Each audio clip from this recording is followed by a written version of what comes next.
Pakistan cricket দলকে বলা হয় আনপ্রেডিক্টেবল। নিউজিল্যান্ডের নেপিয়ারে তা আরও একবার প্রমাণ করল ম্যারিন গ্রিন। কিউইদের দেওয়া ৩৪৪ রানের বিশাল টার্গেটে ব্যাট করছিল বাবর আজমরা। বেশ সুবিধাজনক অবস্থানেই ছিল তারা। জয়ের জন্য প্রয়োজন ৬৯ বলে ৯৬ রান, হাতে ৭ উইকেট।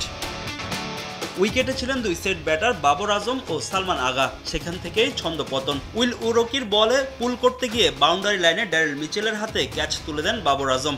৭৮ রান করে বাবর ফিরলেই নিভে যায় পাকিস্তানের জয়ের প্রদীপ। ৩ উইকেটে ২৪৯ রানে থাকা পাকিস্তান শেষ ২২ রান তুলতেই হারায় ৭ উইকেট, যেখানে শেষ ৬ ব্যাটার মিলে করেছেন মোটে ৩ রান। ইরফান খান, নাসিম শাহ, মোহাম্মদ আলীরা খুলতেই পারেননি রানের খাতা। পরিণামে পাকিস্তানের ৭৩ রানের বড় ব্যবধানের হার। অথচ বিশাল লক্ষ্য তাড়া করতে নেমে শুরুটা দুর্দান্ত করেছিল ম্যারিন গ্রিন। ওপেনিং জুটি থেকে আসে ৮৩ রান। স্কোরবোর্ডে আরও ৫ রান উঠাতেই আরও একটি উইকেট হারায় পাকিস্তান। এরপর দলের হাল ধরেন মোহাম্মদ রিজওয়ান ও বাবর আজম। দুজনে করেন ৭৬ রানের পার্টনারশিপ। এরপর সালমান আগাকে নিয়ে জুটি গড়লেও পাকিস্তানকে জয় এনে দিতে পারেনি বাবর আজম। ২৭১ রানে থামে তাদের ইনিংস। এর আগে টস জিতে স্বাগতিকদের ব্যাটিংয়ে পাঠায় পাকিস্তান। তবে শুরুটা ভালো হয়নি কিউইদের।